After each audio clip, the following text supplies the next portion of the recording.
Layovers, your weekly dose of aviation innovation.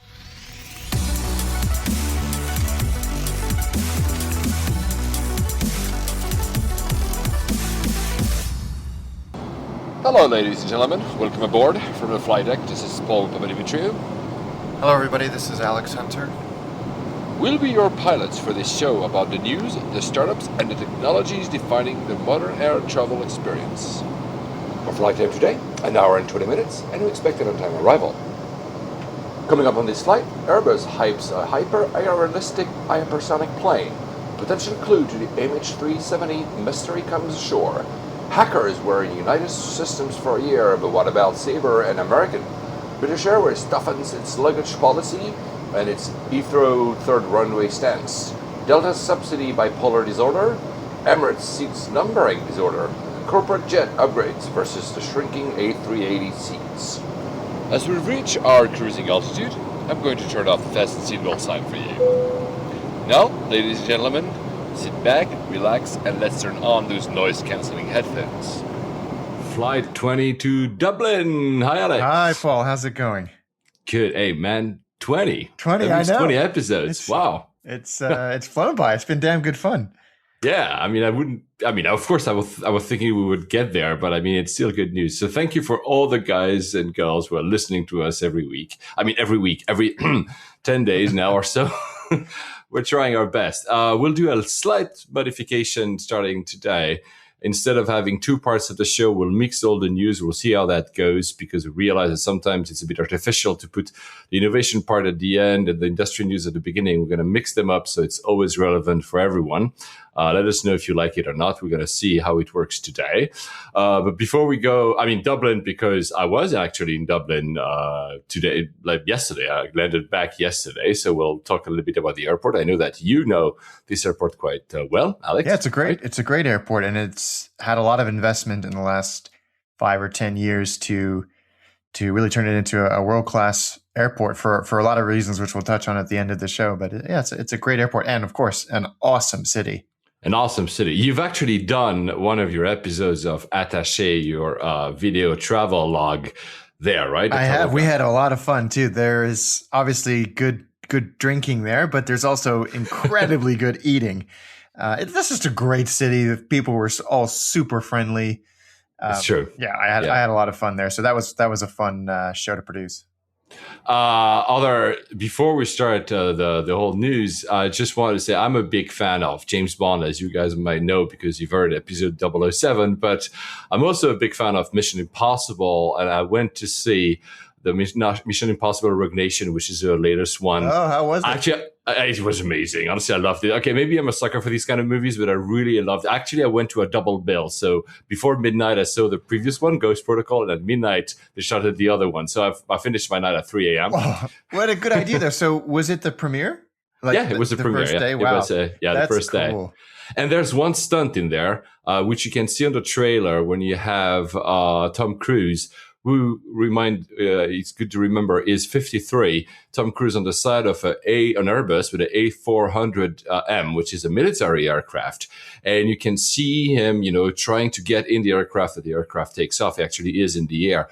The thing is, most people don't realize the stunt was actually done live. He's actually taking off on a real plane. Of course, he was hatched with like many, safety measures, but he actually did it. It's amazing. And say what you will about him and his movies and his personal life, he is dedicated to his craft.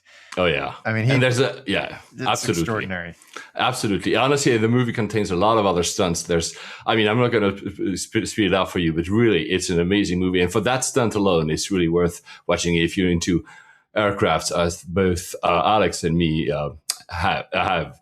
The thing is, there are many stories that have been hit the shelf since the last time we saw each other, Alex. Yes. Many big ones. And the first one, obviously, that everybody talks about is MH370. Yes. And if you've been living under a rock, you might not have heard about this, but it's dominated the headlines for the last week.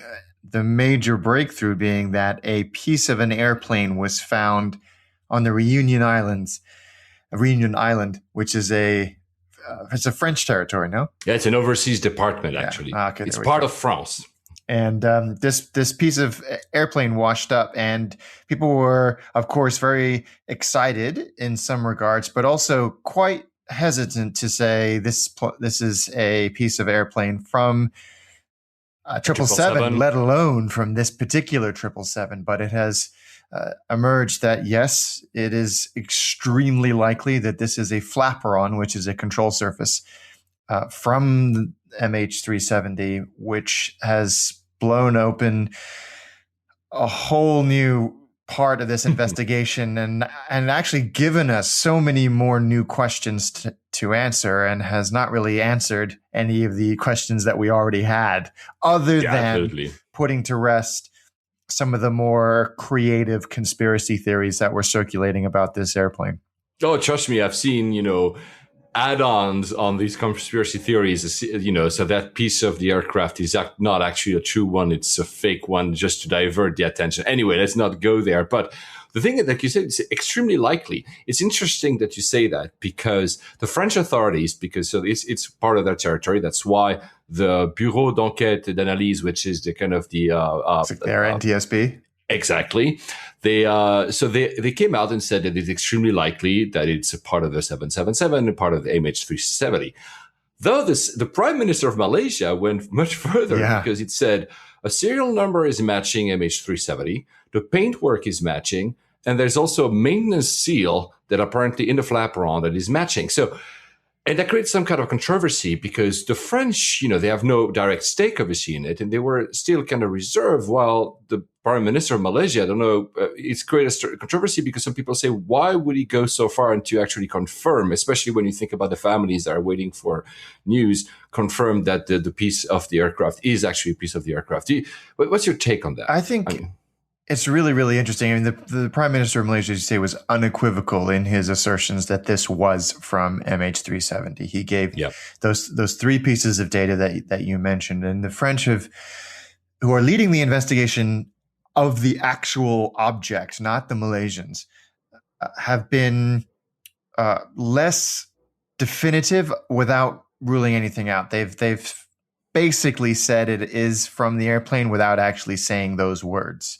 And I think you uncovered, sorry to interrupt you, because you uncovered a Reddit thread that is very interesting, because obviously if this is a piece of a 777 and there's no other 777 missing in the world, then obviously their link is really, really, really close, right? Because you don't invent a new 777. But there's this Reddit thread that you sent me. There are other 777 that might be, this part might be coming off. This is a really staggering piece of work. And I know Reddit's going through a little bit of a transitional phase at the moment after a series of controversies. But this type of thing really shows the power of its community. There is a dedicated subreddit to MH370, and this Redditor, he or she, I don't know, it doesn't really matter, pronounced Copernicus, spelt Copernicus, very clever, did an exhausting amount of research to determine that there are 43 777s no longer in service, and then went through every single one of them to determine if the flaperon wasn't from MH370, it could have been from 5 that are no longer in service because they were damaged or written off, whether or not those planes, their wing was intact, whether or not the flaperon was intact, if they're in storage, if they've been scrapped, where they produce the flaperon actual component. A really well done piece of research, and the comments are good as well. And I think actually one of them speaks to this hesitancy, saying, this guy, the top comment says, "I firmly believe it's from MH370, but imagine if it isn't, and the French prove it. The internet would explode." Yeah, and that's also, I think, why actually CNN said, it was an op-ed that said that the Prime Minister was reckless, because it's like you're playing with the feelings of the families, and they've been waiting. I mean, for those who don't remember, the accident actually, the disappearance of the plane is March 2014. So it's a long, long, long time.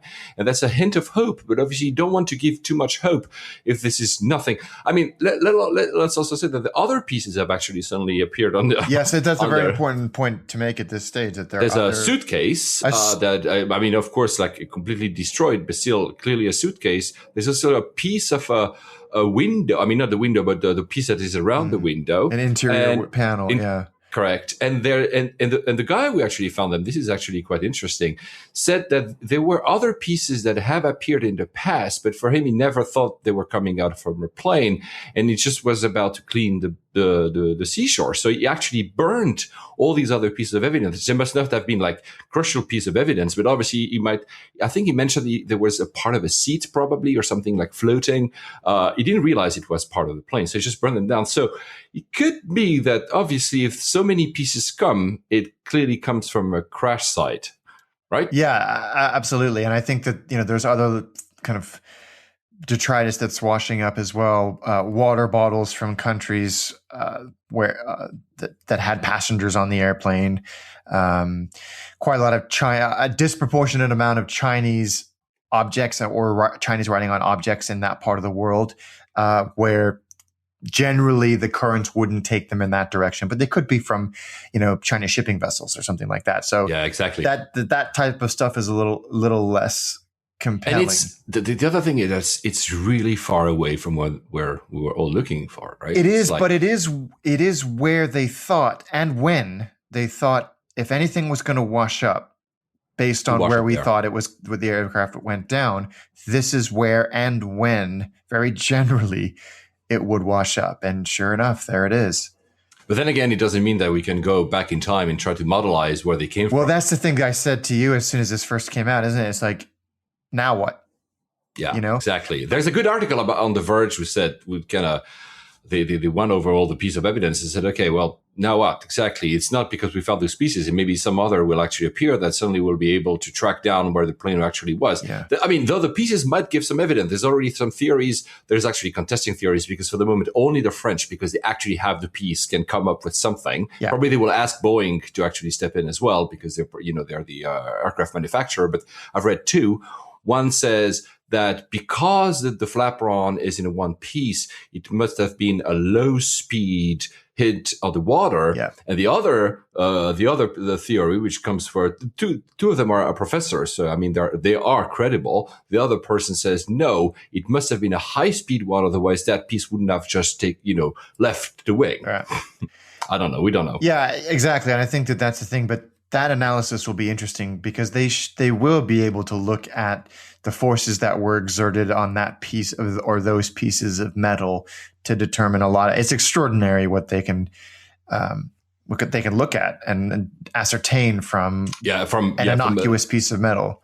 Correct, exactly. So we might have some more answers, not a clear full answer, but at least some more answers. Maybe we'll be sure that it was actually a crash, which is very likely. What type of crash we still don't know, but at least we might have something. So, we'll follow the story. Talking about which, it's interesting that we mentioned in earlier episodes that Christoph Muller has taken over the post of CEO of the airline. The airline, of course, has suffered because of the disappearance of that plane in MH370, who was shot down over the skies of Ukraine. The airline will have a change of entity on September 1st. We mentioned also that they were firing a lot of people, so we're kind of rebooting the airline. But he mentioned in an article recently that all the social media frenzy, and sorry, but we are probably part of it as well because we discussed this. It was actually hurting the airline right now. Oh yeah, but it's inevitable. It's unavoidable. There's nothing that they can do to stop that, and woe betide them if they even try to suppress that conversation. I think that the only thing they can do is be upfront and frank about it, and continue to. If anybody can do it, it's him. He has a track record of doing this. There was actually a really interesting airliners.net trip report from one of the premium cabins of a Malaysian Airlines A380 flight, and saying you could already see the differences in the product, both physical and soft product, as that reflect his changes for the better, but that the planes were not full by any stretch of the imagination.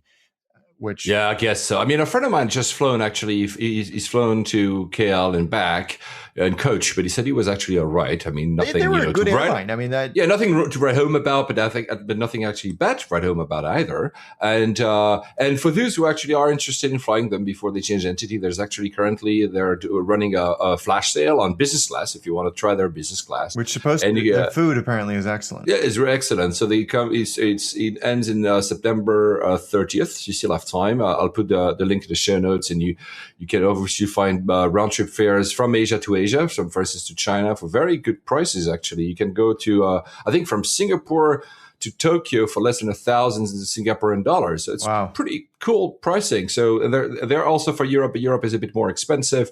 I'll put the link if you're interested. So what happens? I mean, with the entity change, is it just a structural legal entity change, or that's for sure? That's for sure. The only thing because I think they kind of putting the current liabilities in a shell company, the current existing company, they're restarting a new one. Right. The unknown for all of us is, will they change? Will they rebrand? Yeah. I mean, they clearly will rebrand somehow, but will they change the name of the airline? I mean, nobody knows. That's going to be really interesting to see. I think they have to probably somehow. Yeah. Because sadly, right? It does happen. I mean, one accident or issue, maybe not, but 2 in a year, I think the brand is yeah, no and longer you look at what salvageable. happened to Swissair, which was called Swissair, now it's called Swiss International Airlines. So still people call it, they kept, so probably they won't go into something completely new, but they will turn into Malaysian Airline, Malaysian Airways, or it might just be something very small, but still to hint at the fact that it's a new company. It'll be very interesting to see what they do.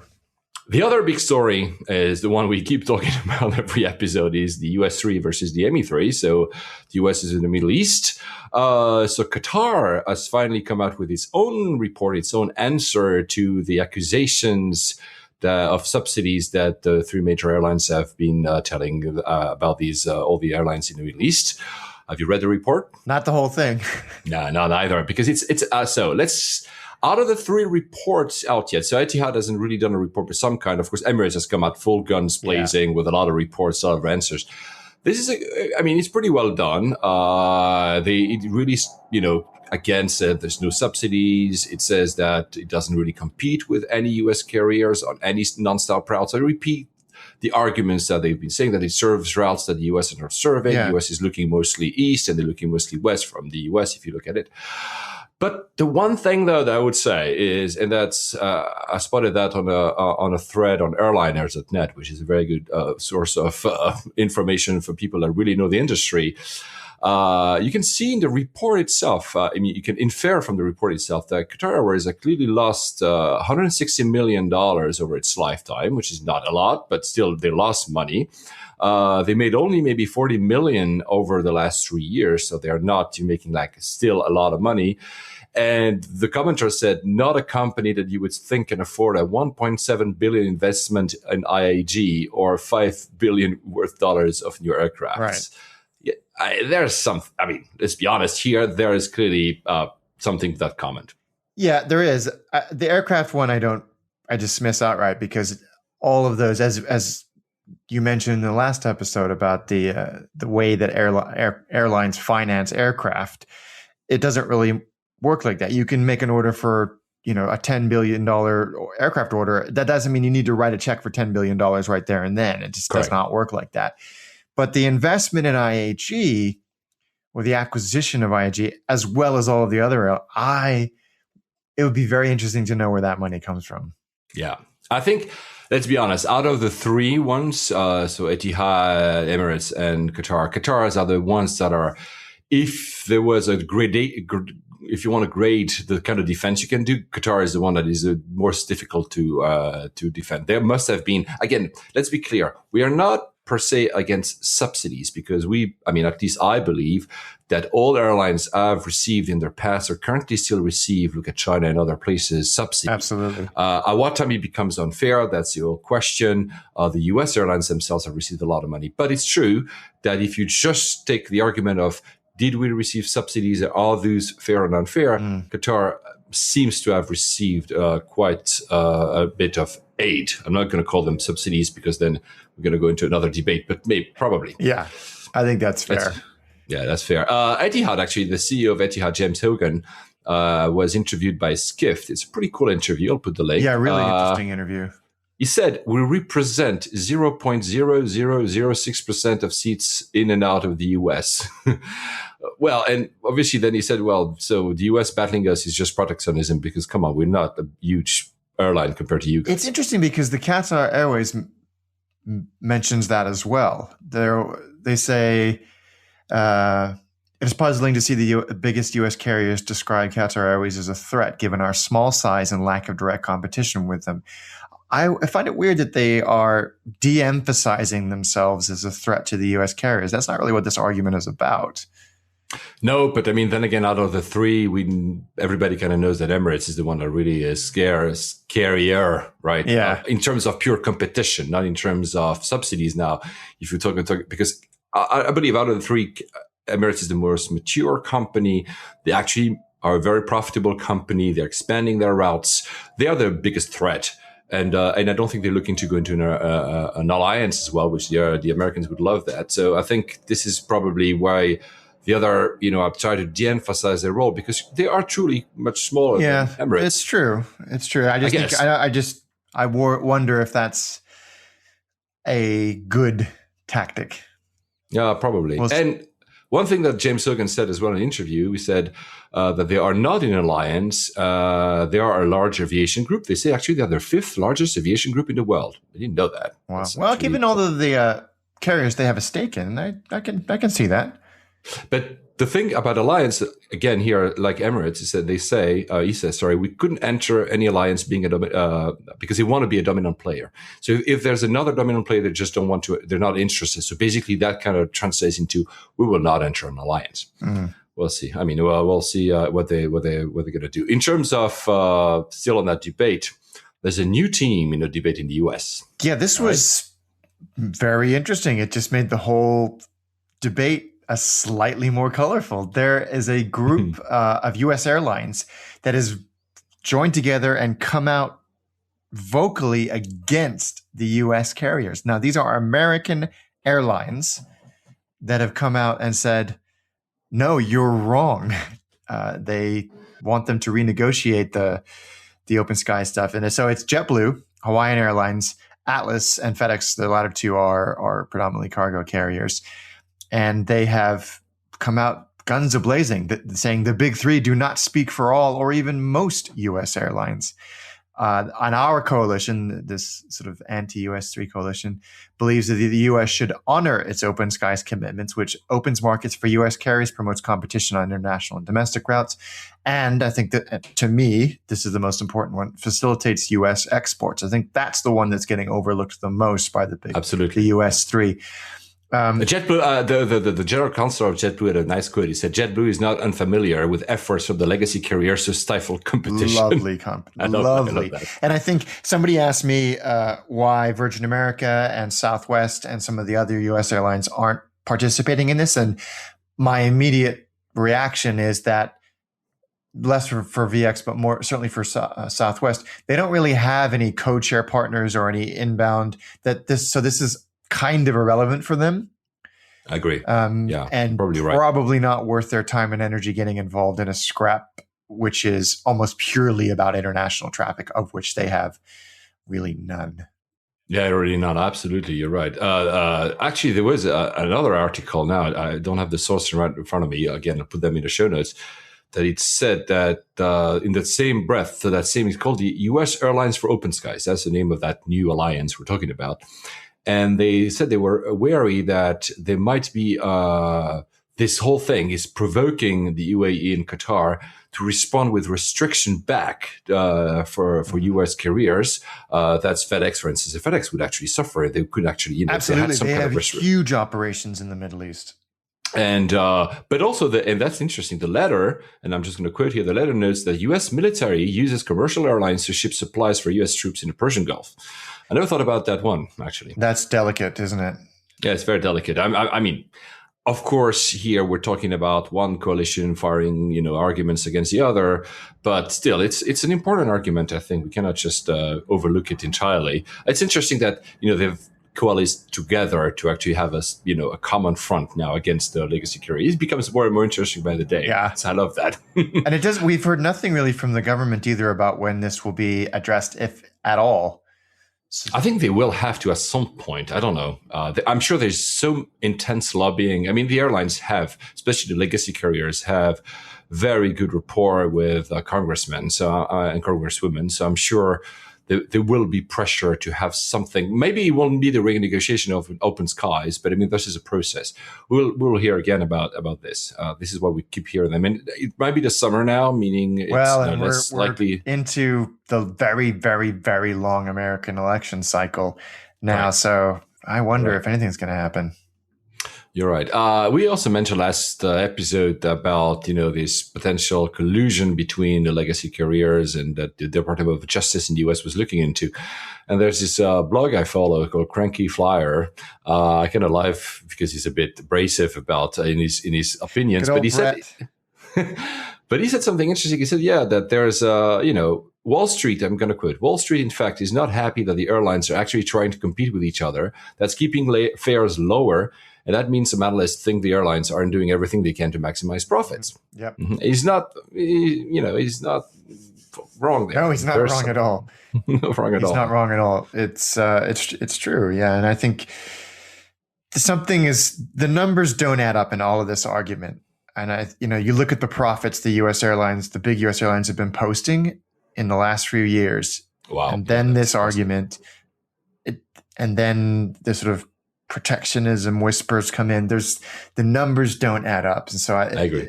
People like Brett are very good at picking this type of thing apart and going, hang on a minute. And then, absolutely. good on him for writing that. Another company that is actually involved somehow in this fight. We also mentioned last week that the last episode that the Import-Export Bank was part of this whole thing. Boeing, the chairman of Boeing came out and said that they will consider moving key parts of Boeing's operation to other countries if Congress doesn't start to renew that Export-Import Bank, which, to recall, has a role into helping other countries finance their buying aircrafts, for instance. So, wow. That's quite a statement. That's a big threat. And I think that that will get some action out of it. And coming back to what you said yourself about the offering new businesses way outside, he said every time a 777 lands in Beijing, it takes 7,000 or 8,000 small businesses to Beijing. And none of those would have a chance to export without us. Yeah. That's, again, the chairman of Boeing. So I think he's right. That export thread or leverage or whatever you want to call it is actually something that the Heathrow runway campaign has also been using heavily. I was at Heathrow a couple of days ago. I don't know if you saw this as well, but there's one of the big billboards as you're leaving the airport says a third runway would give 100,000 British businesses access to export opportunities. Yeah, exactly. So I think it's a good metric. It's a good economic driver.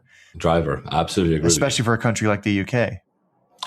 In the irony department, Delta, which is, of course, part of, all the other airlines are being subsidized, actually bought a stake in China Eastern Airlines, which you might not know that people listening to this show is the most subsidized airline in China. There you go. I don't even know how to react to that. It's do what I say, not what I do, right? But then again, I mean, if you just on a business side, they're right. They're right to do that. I mean, China is the next big market. They have the totally right to enter. There's no open sky agreement with China, so it's a 1-to-1. That's why they just bought 3.55%. It's a very small stake because they cannot have the all immunity system.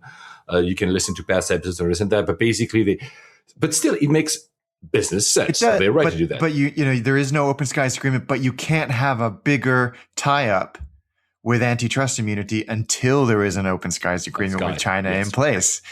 Which is the one, and they're fighting these open skies. Yeah. So it's like, which one do you want, guys? It can't happen both ways. And actually, I think we'll touch on this a little bit later, but Delta were one of the bidders for a piece of Skymark, the airline in Japan. Go ahead with that story. Go ahead. They didn't get it. They bid for it, but did not get it. ANA, the largest airline in Japan, got it and will will take a controlling interest, although not a majority interest in the airline, which will see them. So it's still unclear what's going to happen to those A380s that were on order. Because apparently, the thing is, so Delta was winning the negotiations. Delta was about to enter into Skymark's capital, so saving the airline out of bankruptcy. But apparently the rumor is that ANA talked to Airbus and said they will get the A380. That's a rumor. It's pretty compelling. Yeah, because I'm sure that's a huge driver, because if Airbus doesn't know what to do with his A380s, right? It's huge. They have, I think it was 6 A380s that I don't recall right now, something like that. But I think I'm sure it's a big part of the argument that you say, oh, you know what, we're actually going to buy them. Again, with all the lease system, etc. But they're actually going to acquire them, which first of all will mean that we have finally a new airline having A380s. Plus, it's in Japan. No other airline has one. We'll see. We'll talk about the A380 a little bit later, but that's interesting. But again, Delta here was right to look into business opportunities abroad. So it's like you said, it's not what I do what I say, but not what I actually do. It's crazy. So that's great for Skymark and for ANA. They're going to put in a ton of money. They're going to put about 18 billion yen into Skymark, which will be much needed, I'm sure. Very quickly, my favorite small airline in Japan is called Starflyer. Love flying them. I'll put again maybe the video of their in-flight safety video. I really love it. They made a small profit, even though passenger is down. I really hope you guys have to fly it, because I really hope it survives. They're very cool. Yeah, very cool airline. I really hope that they will survive, because it seems to be more and more, like in every market, but more and more tough market with all these low cost airlines, one after the other, popping up.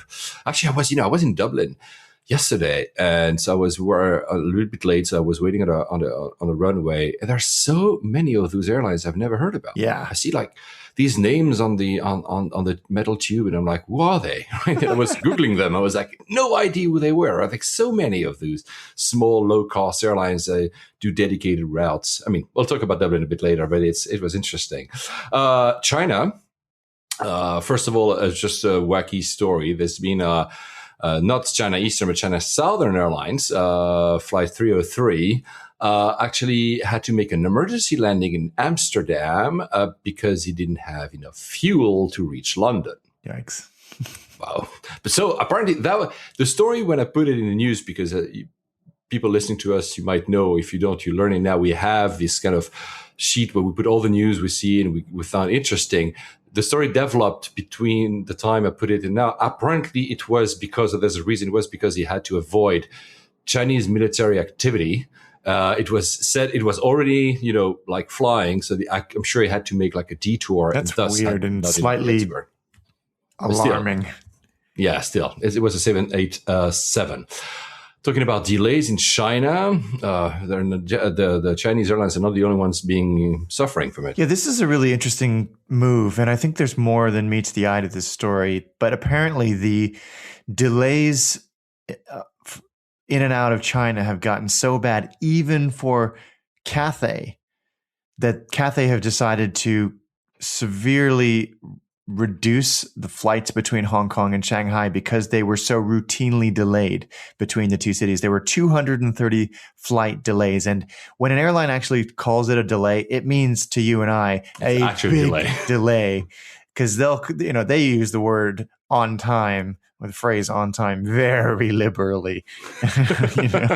So for them to say 230 delays in 2 months is pretty amazing. And they've said that they are reassessing their schedules. And there was one flight, the Hong Kong Airlines flight, that was delayed for 8 hours. Wow, because of Chinese air traffic. And so they've just said, look, we're going to pull back on this and figure out if we actually want to do this and if it's right for our staff and our passengers to have to deal with this. Yeah. Well, that's so if you fly to China, and especially if you fly CX, well, be warned that some of the flights are the intensity of the routes might be less than usual. So, but I mean, we'll have probably to cover one day there, because it's not the first time you hear about it. There's a lot it's just a glut. Yeah. There's so much traffic over China. There's not enough capacity at airports, and also the routes, because a lot of it is actually military airspace, unbeknownst to a lot of people. So that creates a glut over Chinese airspace. I mean, so it's important. I think it's important to point out here that Cathay are not reducing capacity, they're reducing frequency. Yeah. So they're putting bigger airplanes on the route. I mean, the smallest airplane they have is a A330. So they must be putting, 777-300. That's the biggest airplane they have. They have, yeah. I think that's the one they would put. I don't know. I haven't followed. I'm sure if we go on airliners, we'll learn about that. Two other quick piece of news about China. First, I found that totally randomly. I mean, usually when there's like terrorist attempts, or at least, attacks in planes, we hear about them. Apparently there was a flight, such an attempt by an arsonist in a flight. What was it? New Shenzhen airline, which I've never heard about before. There was some guy who tried to put his seat on fire twice. Wow. But the story is that since the crew was able to stop him and was able to restrain him, and they got a pretty good bonus out of their good actions. So that's a cool story to hear about. What's alarming about this is he managed to bring gas, a lighter, and a knife. So the lighter, I mean, I get it, because most in most countries, if you have cigarettes, you can bring a lighter. But I mean, a gas canister? What are we talking about? Yeah, it's and a knife. I mean, it's and a knife. Yeah, well, of course. So, and you see the picture. I'll put there are pictures of the seat. You can see that there must have been some kind of fire starting, because the seat is clearly burnt out a little bit. So. Wow. And twice. That's the thing I don't understand. Were there the first time just quite calmed down and he started again? I mean, we're not sure, but still, nice gesture from the management of the company to give a bonus to the crew for having stopped it. Yeah, because that could have ended a lot worse than it did. And another thing, as a frequent flyer myself, and you too, one of the most frequent signs I see in airports, the Swiss sign is not the Swiss, it's little Swiss flag, is because of Swissport. Yes, Swissport is this company. They are in, I think, 48 countries, so they are everywhere. They do catering, handling, etc., etc. The news that I read in the New York Times is that it will probably be bought by a Chinese company, Haiyan Airlines of China, which already has a lot of stakes in other, actually, foreign airline industry companies, for $2.8 billion. Wow. I hope they keep the little Swiss flag. Yeah, I do too. Yeah, that's an interesting point. I wonder if they will.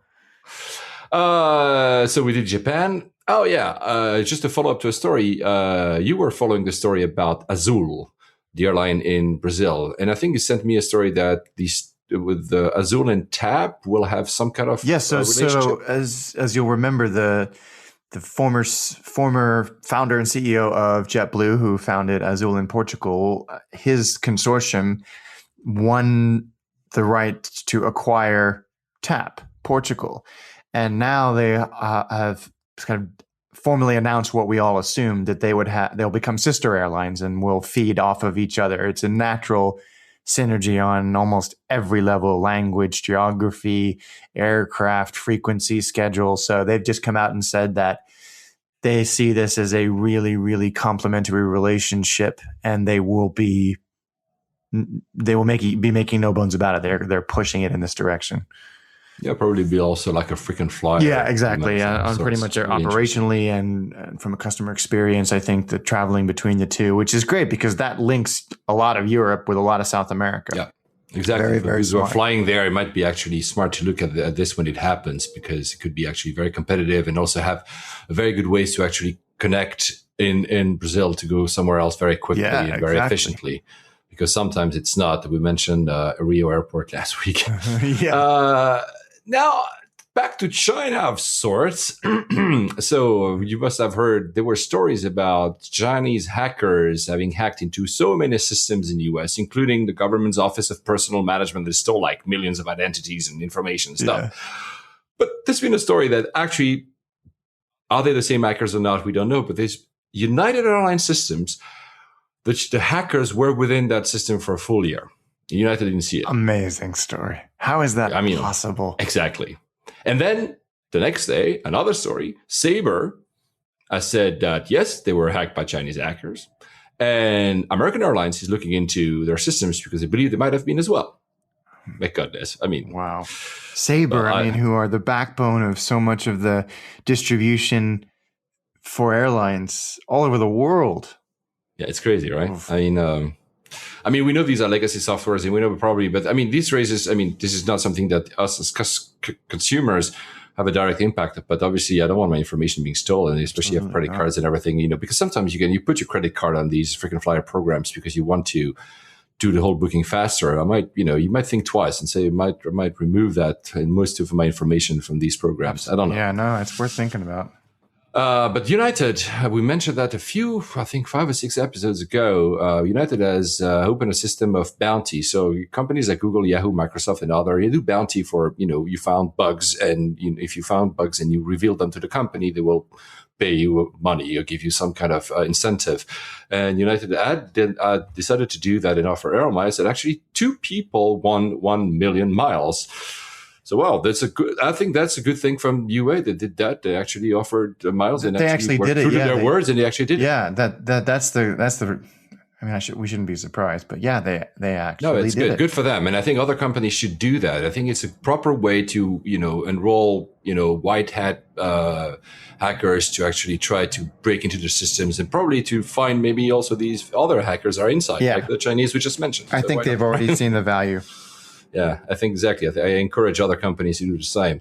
One of the other stories everybody talked about last week, unrelated to airlines, was, of course, the killing of that lion in Zimbabwe called Cecile.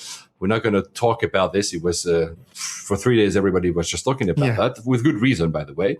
But the link with airlines is that actually many airlines have actually now decided to ban the transportation of trophy hunting kills. So that's Air France, KLM, Iberia, IAG Cargo, Singapore, Qantas, and the latest is Delta. Good thing. Yeah, I think it's a good thing to do it. So now, let me go to a little bit of luxury. It's interesting that, again, talking about American Airlines, the American Airlines are criticizing these big, fat, Middle Eastern airlines for having these crazy products that they are impossible to copy, etc. And then I read that thing that apparently Delta, it will now start to offer new type of upgrades, a new type of product, which is basically a private jet. So instead of having, if you're upgrading you to the highest class, they will offer a even better service, which will be small corporate aircrafts that you can link back to your city. Obviously, this is reserved to a very small elite of freaking flyers for Delta. But I mean, come on, they're thinking about a product, almost a private jet for you. Yeah. Well, I mean, it's important to point out that Delta have a already existing fractional ownership and private jet company that's been going on for a long time. So this is just a natural extension of that, which might actually be hurting. This might be the way that they're doing it, just to drive a little bit more traffic to it. So, but yeah, it's again another from the Department of Irony. It's very, very cool. Don't get me wrong. I wouldn't turn it down. It's not a free upgrade. I mean, even you have to pay for the upgrade. I think I said it's between $300 and $800 the upgrade, but for some links it might be actually worth it, especially if you don't really care about paying $800. Yeah, that's a pretty good deal. And it made me look into if that happens for other airlines. And I was surprised to know that Air France does the same thing. It's called a Business Jets Connection. So it's a service for its first-class passengers. So again, I told the story, I think it was last episode, about the feeder system of Air France. So all the big premium planes from the long haul arrives in Paris. And then, they fly people back to their cities and vice versa. And for cities that might not have enough capacity, or because the links are not that often during the day, and simply because some of their passengers are very high-end passengers, they are actually offering the same service. They go now, probably, the funny thing is most of the destinations are actually in Switzerland, Geneva, for instance. So, and you'll have same service, a small corporate jet, very luxurious. And this is actually free this time. This is really a service they offer on top. Of course, already you pay first class, but that exists already. So it's interesting. One of the things that I think popped up in my feed a couple of days ago was Sam Chewy, who's a wonderful airline photographer. Any good photograph on airliners.net, there's a damn good chance that he took it. He posted a trip report recently for Han Air, HAHN, Air, who are based in Dusseldorf, and they have one-way flights between Dusseldorf and Luxembourg for 180 euros that they just fly back and forth once a day to keep their charter operation ticket, their license. And he said, yeah, I was the only one. It was like having my own airplane, but you check in at the airport. It was really, really cool. I'll put the link in the show notes because this is really cool. 180 euros, man. I'm there. No, that's nothing. That's actually nothing. We have to try that out. Yeah, exactly. Definitely. Air France is thinking about expanding that service actually in other countries, especially China. So if you were to land in China as a premium passenger with Air France, you might have in the future a possibility to connect to other cities in China with a small corporate jet. I think it's, shows that, again, these passengers in the front of the cabin are very high yield. So it's worth pampering them probably. Yeah.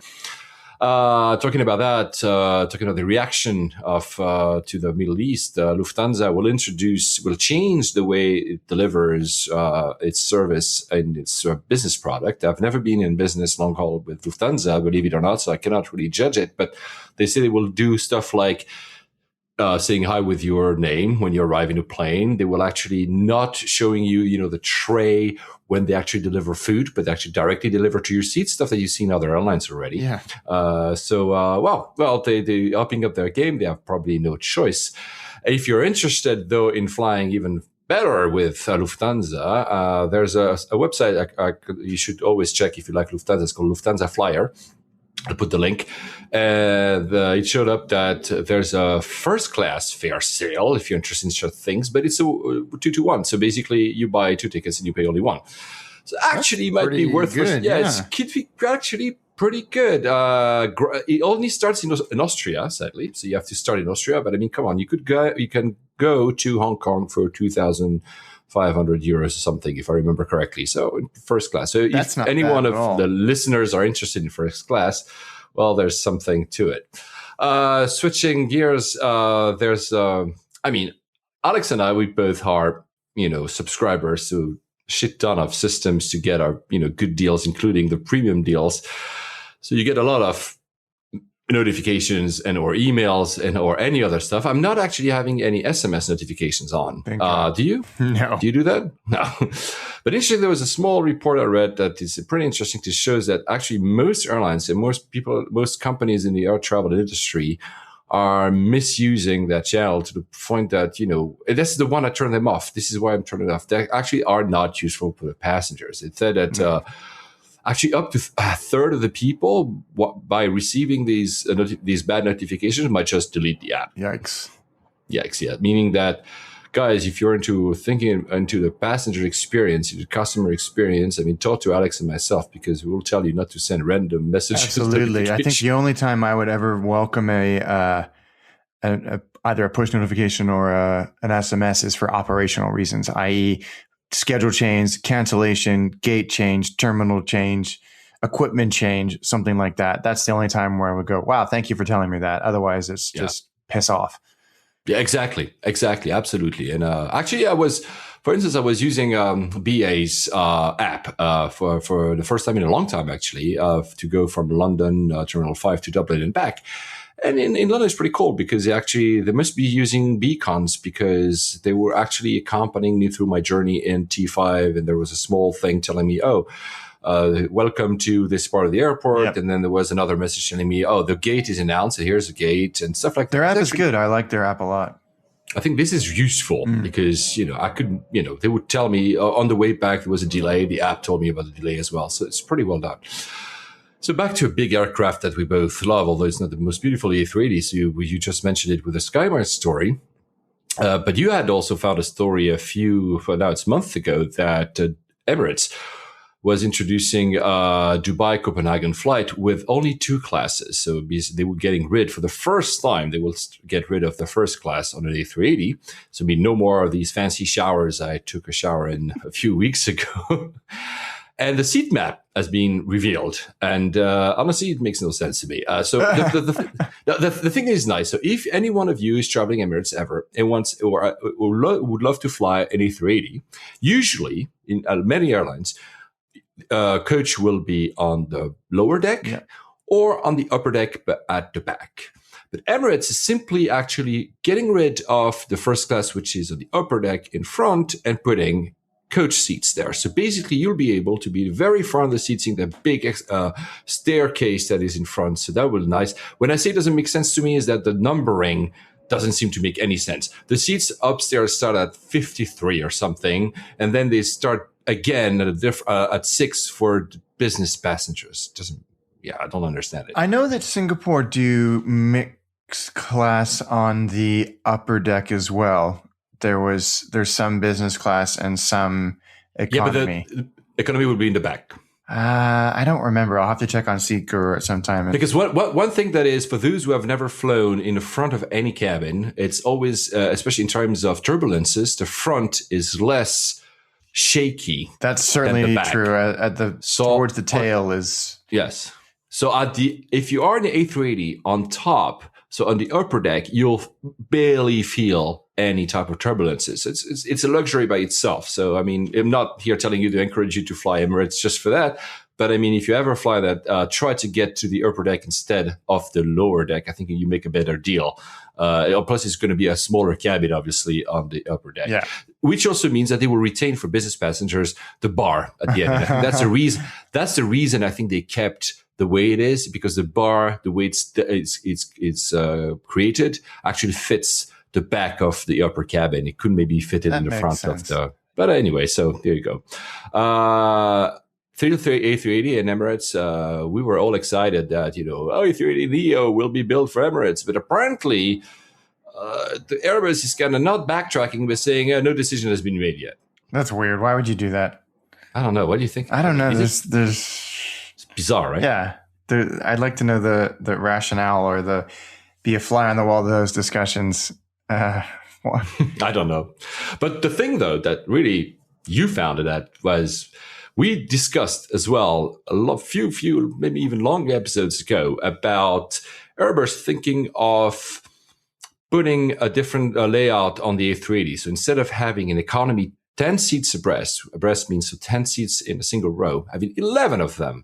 And there was a huge uproar that it was a disaster and everything. And actually, there's a new plan. You just found an actual layout. Yeah, this is actually clever. Yeah, it's very clever. It's a patent that has been submitted, and it shows how they intend to do this 11 across. And it is, as you say, quite clever, because the two window seats are slightly raised, and I assume that is to accommodate the curve of the fuselage as it curves up, so they can fit without compromising on seat width too much. And also not only on seat width, but if I remember, there was a picture taken back then when the 11-seat abreast was proposed, and you see that your feet are in the curvature of the plane, and that you couldn't actually put your two feet next to each other because it was so much curved under you. So by raising it, they're actually getting rid of that issue. Yeah, that's an interesting, simple but very, very clever solution to this, and it doesn't mean that it will be very comfortable. No, it's still 18. It's still 18 inches wide each seat,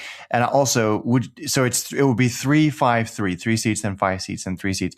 I really would not want to be that person in the middle of the 5. That's awful. But apparently, the 5 one will be 18 inches, but the 3 will be 17. So you'll have it's 1 inch, and that makes a huge difference, but you'll have slightly less width off your seat in the rows next to the windows, and the one in the middle, you'll have slightly more. To comparison, the 10 abreast and the 787, 10 or 9 abreast, I don't remember now. It's 16.9. Apparently, it's horrible. That's gross. I don't want to fly that. I want to fly. Alex and I have never flown a 787, a Dreamliner. Somehow. I'm gonna find one where our coach is actually, has less seats because I'm just gonna die or something. Yeah, it's. Well, Virgin Atlantic is 9 abreast in economy. Okay, but you haven't flown them yet. Nope, not yet. You have to find a way to do that. I found you a nice ticket to San Francisco. I know. So we found, I think it was a friend of mine, Mark Schmoger, who put that on Facebook. There's a Oslo, San Francisco return business class for 555 euros. And the guys on Flyer Talk, that just lit up. And so they were all waiting with bated breath to see if those tickets would actually be honored. And I haven't actually gone back to check to see if they were. Yeah, well, but I don't know if it was. Do you think it was a mistake? Yeah, there, or I'm do you think sure it was an offer? It was fat fingered. Yeah, because 555 euros in business class return, that's pretty cool. It's a cool deal, right? So I directly sent that to Alex and say, okay, here, you can go back to San Francisco quickly and for cheap, right? I'm mad at myself for not doing that. Well, then again, it's always hard to make plans if you're not sure the fare will be honored. Yeah. Because you're like... Yeah, exactly. Especially if I told my wife and our 2 kids, hey, oh, wait, no, we're not. Talking about still the Airbus, there was Leham, which is that's a very good source of information about the industry itself, had posted an update of the market share between Airbus and Boeing. And interestingly, actually, it seems that Boeing is narrowly winning the first half year, but not a single A380 was sold, obviously. A shit ton of A320 Neos were sold. That's the most sold aircraft in the first 6 months of this year. The second one is 737-800. And then the A321. You know, Neo, I found that chart a little confusing because under the Boeing section, he has the 737-8 and the 737-800. 100, yes, me too. I wasn't sure how do you make the difference. Maybe there are 2 versions, but I don't understand that. I don't know either. I didn't understand that either. But even if you put these numbers together, that would mean that the 737-8 to 800 is actually winning over the A320 Neo, but then in the 30 Neo you add to the A320 current version. I mean, honestly, but the point is that overall Airbus is slightly hedging the Boeing, but that doesn't mean anything. So every year it's like a fist fight for that. A new market has just opened, Iran. We'll see what happens. There's Iran Air is already looking into discussions with both Boeing and Airbus to finally renew its fleet after years and years of embargo. So that would be interesting to follow. Yeah, absolutely. I think we can expect to hear some orders pretty soon. Yes, exactly. The next one is fun. We've just talked about the pity if we had to fly an 11 abreast on an A380, which means for long hours. And I've seen this thing. It's called Air Hook. So have you taken a look at the pictures? Yeah, it's interesting. It's pretty interesting. So it is, I don't know how to describe that. It's because it's a small thing you put in front of your seat. In the seat in front of you. You attached it to the tray, but the tray in a closed position, not in an open position. And it has a little holder for a cup, and it has a holder for a tablet. So basically, it allows you to have in front of you, of course, a cup holder, first of all, but it allows you to have heightened view of your tablets to create your own kind of IFE inside the plane. And it's very cheap. I think it's like $22. Yeah, it's clever. It's very clever. It's clever. So I'll put the link if anyone, guys, you want to check it out. If you have to fly long haul, there's no IFE because that happens, or even like medium haul, there's no IFE. For instance, I always remember flying from London to Cyprus. It's almost a 6 hours flight. There's no IFE at all. I mean, of course, I would use an iPad or my MacBook to watch a movie or something. But this is, for $20. It also means that if the person in front of you reclines, that thing is still high enough for you to watch your whatever entertainment you have in front of you. I think it's pretty interesting to do a nice little piece of inventivity here. But talking about inventivity, much more like, so the Concorde is no longer with us. Sadly. But I wish I could. Have you ever been in one, even if it's part? Yes. I've never been. Where's the nearest one here in the UK we can do that? There is a couple. There's one at the Duxford Museum in Cambridgeshire, and there is one at the what is it called? Inside the M25 in Surrey. There's a really good motor museum that also has one. They do actually do a really good display and a lot of good old civil airliners that you can crawl around in. Oh, cool. Are they with the original BA interior and everything? Or that's cool. I have to check that because Airbus apparently has just patented a new supersonic because it's like crazy, right? Yes, Brooklands Museum. That was driving me crazy. Brooklands Museum is a great place if you're an airplane or car person. Go there. Yeah, so Airbus have just done this patent, and patents don't mean anything. Let's just put that out there right now. But they have basically patented a hypersonic jet that looks a lot like or very similar to Spaceship Two. scale composites thing. And apparently, It looks like for me, it looks like some kind of science fiction thing, a space. Yeah, but it looks like the fuselage of a 737 with at the front and then some craziness at the back. But apparently, it is theoretically possible of doing Mach 4.5, four and a half times the speed of sound. But that's like what, twice? What was the speed of the Concorde again? It's about 2.5 times the speed of Concorde. It's crazy. And it could do, in theory, again, all of this is in theory, could do London to New York in an hour. And the way it works is they have 3 different types of engines, so massively, already hugely inefficient. It has turbojets, so similar to what we have today, a rocket engine, and ramjets. So it would get off the ground using 2 turbojets in a reasonably conventional today. And then as it rotated, it would then climb vertically using these rockets, like up like a space shuttle. And then you'd better fasten your seat. Yeah. So the turbojets would turn off right as it hit the speed of sound, and the rocket jets would engage to do to get it up to 100,000 feet. And then at cruise, apparently the rocket would retract into the fuselage, and then the ramjets would take over and push it to Mach 4.5.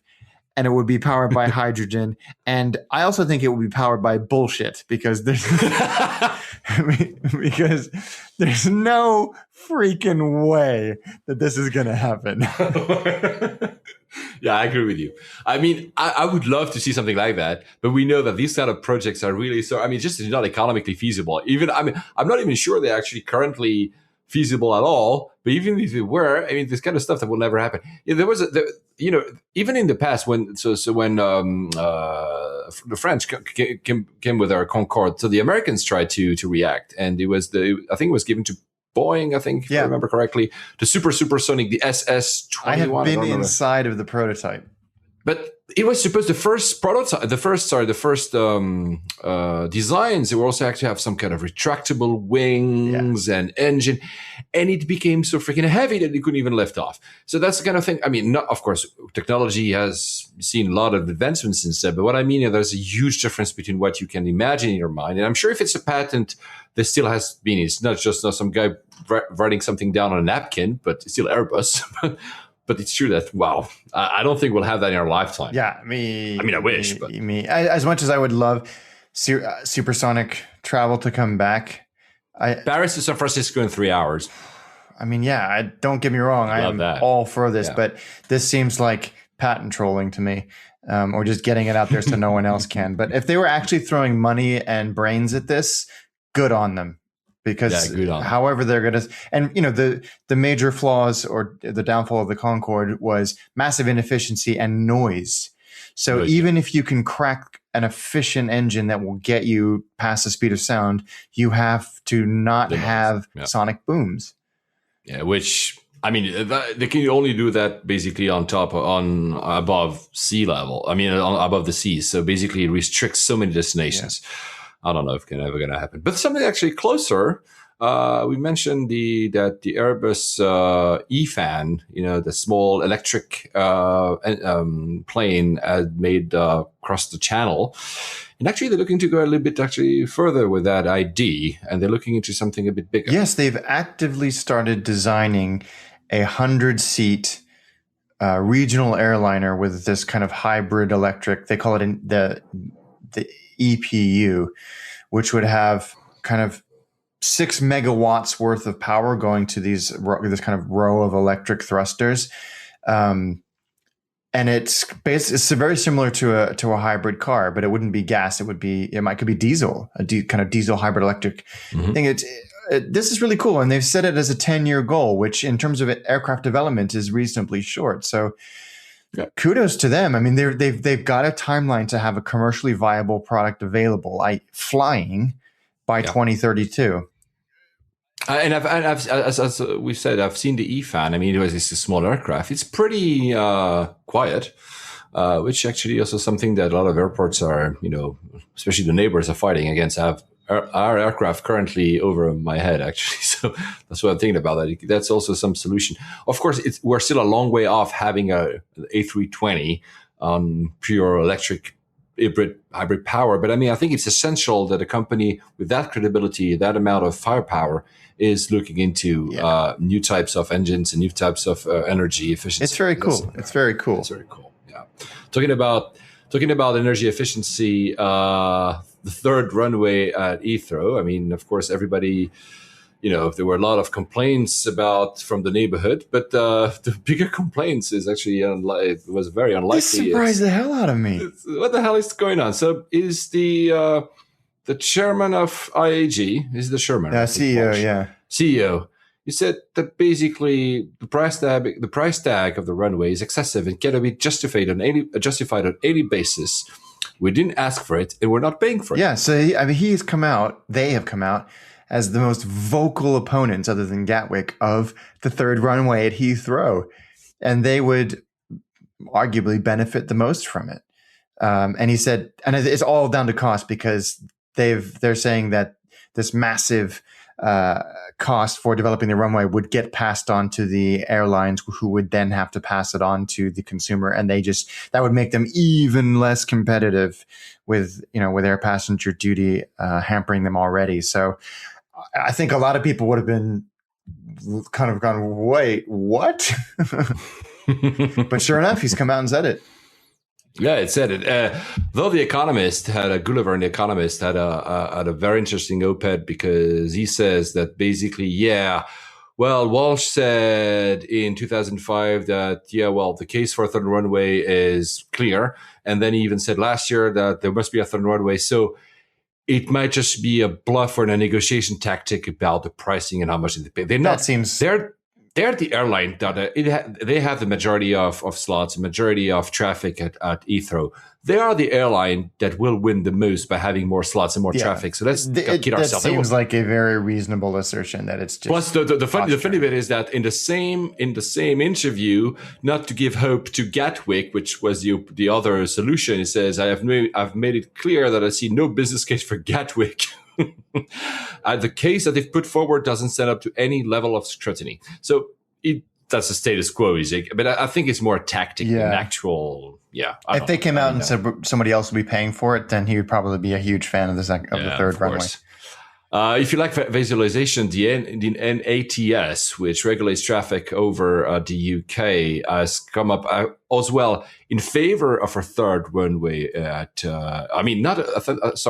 think in favor of more traffic, more capacity. I don't think they have actually taken a position, especially for Heathrow, but they put out a very nice video that shows all the traffic path over London over 24 hours, and it's actually pretty amazing. Beautiful, absolutely mesmerizing.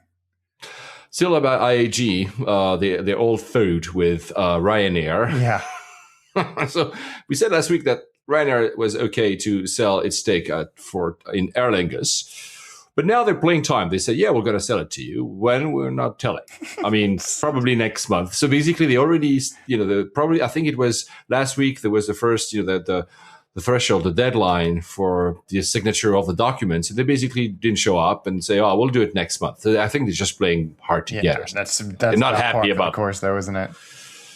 But for those who are flying BA, the most interesting bit, an actual piece of fact that might interest you, is that they are changing their luggage policy. So they're going to start to be much more restrictive on luggage policy, basically for cabin luggage, because that's the whole debate. And it's true. I was in a flight yesterday at BA and the day before again. And, it's really become the war of the overhead compartments. People come with like the largest luggage as possible. I mean, I'm not blaming them always, and there's not enough room. So what they will do now, they will actually give you a tag, which would be a yellow tag. So if you get the tag on your luggage, it means that it has the right size and is guaranteed to stay in the cabin. If you don't have it, it doesn't mean that you're not allowed to get into, but if there's not enough room, they will remove your luggage and put it in the hold. Wow. What do you think, Alex? I think it's in line with a lot of what other airlines are doing. It's quite a low-cost carrier tactic. EasyJet have been hugely vocal about this. It's much more in their interest for return times. I am so divided about this. I think it's ridiculous to charge a customer to put their bags in the hold and then restrict what they can bring on hand luggage wise. But then again, having flown in the US a lot recently and seeing what people bring onto the airplanes, I see why an airline's hand gets forced and they have to institute things like this because it gets ridiculous. Yeah, it actually, yeah. But, as we've said in the past, it's what prompts people like you and I to get on the plane first.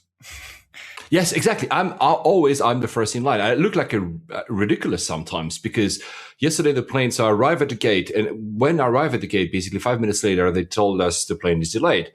And I was already standing in front of the line. I'm like, you know what? I'm not going to move. And I moved. So I went having a seat, and then suddenly other guys starting, and I'm like, oh no, I'm not losing. I'm not getting in the back of the queue. So I stood up. So basically I stood up for 25 minutes. Checking my phone because I had nothing else to do because I wanted to make sure that my carry-on would be inside, which is stupid at the end of the day. I know my carry-on actually is, the right size. It was actually because I was just going for a day. Yeah. It's a very small one, but I would hate that anybody tells me, you know what? Yeah, this one goes in the hold. No way. Yeah, no, it's pretty frustrating. And I dropped off my in-laws at Heathrow a couple of days ago, and they were on Virgin, and Virgin were doing something very similar. You had to show them every single piece of hand luggage, and they would put a tag on it, which they do intermittently in my experience of Virgin, but now they seem to be doing it a lot more. And I have to say, just on the subject, Virgin Atlantic have made some changes to their check-in process at Heathrow, and it is super bad. Really? Yeah. Oh. So they force you to check in on the kiosks, but they don't tell you that. So you can wait in line. My poor in-laws waited in line for 20 minutes to check in because the kiosk wouldn't work. I said, let's go to the kiosk and check in. And it said, okay, we can't do this. Please see a colleague. So they waited in line, and the lady said, you need to go check in on a kiosk. And they said, oh, no, it doesn't work. And they said, no, you need to go see one of my colleagues. So they'd waited 20 minutes in line, and no one had come along and said, yeah. And so my in-laws were very patient about it, but I nearly flipped out. I mean, at least they should say, because there are other airlines. For instance, I was in Geneva, which you will go soon. And in Geneva now, Swiss started, basically mandating people to use the kiosk as well. But you have one or two members of staff that are there and tell you, oh, here you go. And if you have a difficulty using it, they will also help you. Yeah. And if it doesn't work, they will drive you to another one. So, and I think at least for the moment right now, there's you never know what to do. Sometimes you arrive at the airport, okay, there's a check-in. There's no one there. Should I go? Yeah. Or am I not allowed? So it has to be better direction. Yeah, it was just badly managed. And, a lot of people were getting really, really frustrated because they did not do a good job. And even those people who had already checked in tried to check in on the kiosk, it rejected them. What else were you supposed to do? The natural thing to do is go wait in line at a check-in desk. Anyway, plus, if you've waited for 20 minutes, she said, I could just help. So it would be interesting to hear from Virgin Atlantic if they have any reasons for this and what people should do, and if they're planning on telling people to do this before they head to the airport. In that case, it's a case of following process by too far. If somebody has waited for 20 minutes and was unaware, just help. Yeah. Just check them in, and that's finished. Absolutely. Right? Talking about luggages, if you're also in London, there's something that I used to have when I was living in Japan. You can have now the luggage delivery system. So it exists already at LCY, so at City Airport. Sorry, I was trying to find the actual name, never used it. City Airport. So you can actually, on both when you inbound and outbound, so you can have your luggage picked up at your place and delivered to the airport and checked in. And you can have the opposite, which is actually when you go out of the plane, they take the luggage for you and they deliver it to your home, which can be very useful if you're using public transportation, like the tube, for instance. And I've seen that in other countries, and actually kind of works very well. The pricing I haven't checked, so I can tell you if it's actually really worth doing it. But I think it's an interesting service. I think it's called Airporter or something like that. So if you're ever in London, either Gatwick or City, you should look it up because it could be interesting if you have a big piece of luggage. Good service. Before we almost finished, but before I just wanted to see the worst picture ever in a Kickstarter campaign. Have you seen Shelf Back? Yes. So Shelf Back is that. Can you describe it? I don't know how to describe that. It's a suitcase with a folding shelf system built into it. So you open up the suitcase and you sort of accordion out this shelf system. So you apparently will have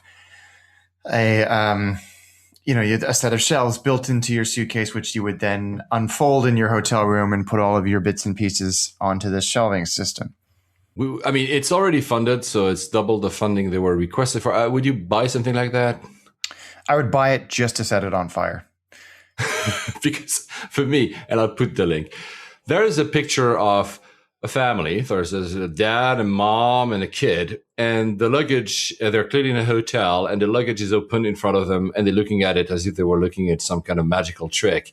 And like, this must be the worst photo I've ever seen in any Kickstarter campaign. I mean, why not? The idea could be interesting.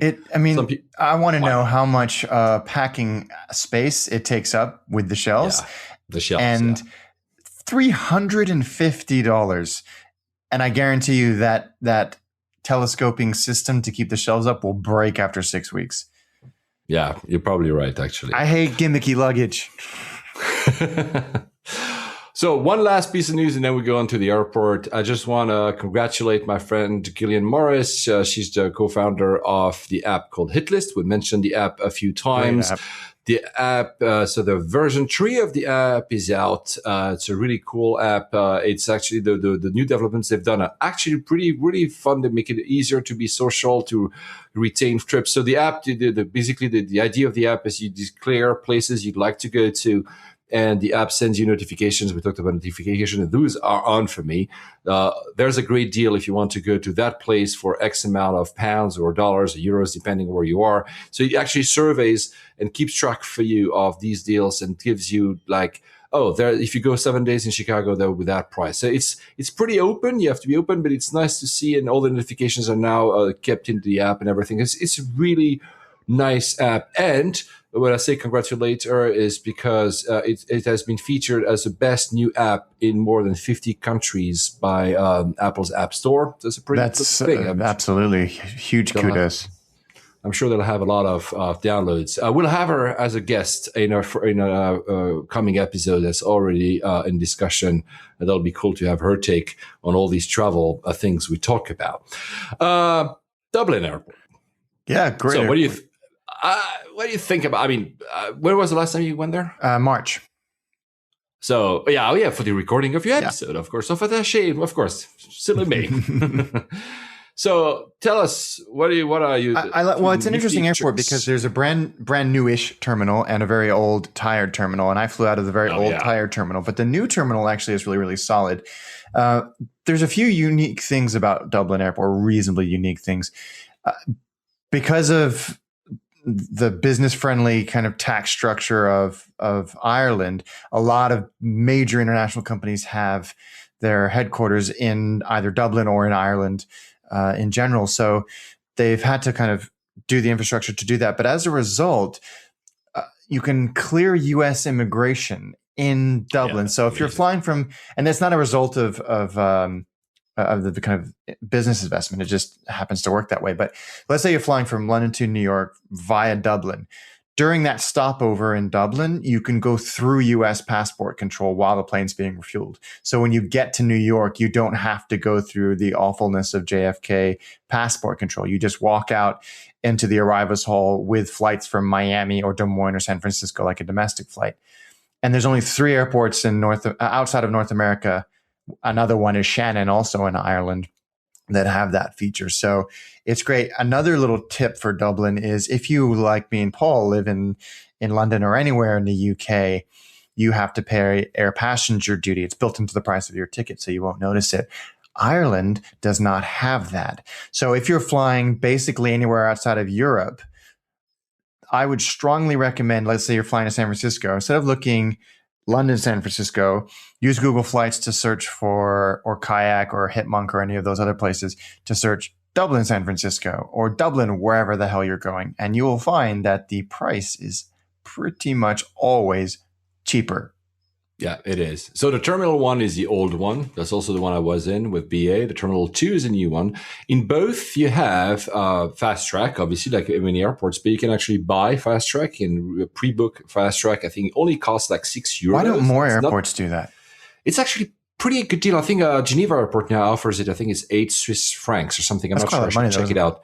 Yeah, but I mean, depending on, if you travel often in coach, it might be actually good to know because at some point there might be no one at security. I went, there was no one in security, so no problem. But if I knew it was a very, intense period of the day or of the week, or probably because of there's holidays or something, I would consider paying the €6 something to get fast track. Absolutely. Because the fast track, I've seen the fast track, and it's actually a very nice area. There was no one there. You can also buy your, I have lounges, same thing. You can buy, I think it's €20 in both T1 and T2 to get access to a lounge. If that's also something you fancy. I've been to one lounge yesterday. The one at T1 is okay. I have nothing to write home about, but I think, by the way, it used to be the BMI lounge. So BMI to disappear. It's not the BA lounge. It's not some kind of Dublin airport. Yeah, lounge. because they are no longer, in one, or Aer Lingus is no longer in One World, and so those tie-ups have kind of fallen by the wayside for BA. Oh, I see. But I would have thought that BA would have taken over anyway. But yeah, I don't. Nice. It's a pretty cool lounge. A few things there is in Terminal 2. There are pool tables if you have time to actually spend before your flight. You kind of find them there in a cafe. I don't remember the name of it because I noted that and I forgot to put the name of the cafe. So there are pool tables if you want to see. One thing when you come, because that I was surprised. I don't know if you know that. Probably you do. Have you used Uber in Dublin? Yes, Alex. So have you used Uber Black or Uber X? Uber X. Uber X are cabs. Yes, that's like in Hong Kong. Yeah, exactly. So that was very surprising because Uber X in many countries, including here in the UK, but also in the US and other countries, are private cars, but due to the regulations, what Uber has done, it's Uber X are cabs. So basically it is actually a pretty good way to go to the city, which is about 25 minutes from the city center. Yeah, it's actually not easy to get from the airport to the city center, because at all. There's no train service, although they're working on it. And the traffic is almost always really, really bad. So the taxi or Uber, I reckon, is your best bet. There are airport buses that are around €9. That's not too bad, but the traffic is just. Yeah, one of the drivers, actually, I took one of the cabs and he told me that, he admitted that public transport in Dublin is still not there yet. It's getting much better, but it's still not there when you compare it, of course, to big cities like London. Yeah. It's not as a big city, but it's true that cabs are, and they're plentiful. I've always found a cab very easily. So it's a fun airport to fly out of towards the UK because you take off and you are immediately out over the water. And you can see, it's so cool. Actually, for most of that, you can see England, or actually Wales, and Ireland at the same time from 36,000 feet, which is, especially at night, it's a fun ride.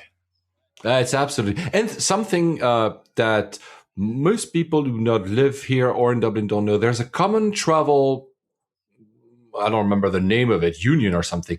So you don't have border control. Yes. So when you get out of the plane, even though there are two different countries, you get out of the plane from Ireland, you step out at T5, you're directly out. You don't have to go through passport immigration. So that's actually pretty cool to know that, because you can save a lot of time because of that. And last but not least, for plane spotters, if you like that, there is a road that actually goes along one of the runways. It's called the R108. You'll see it when you take off, actually.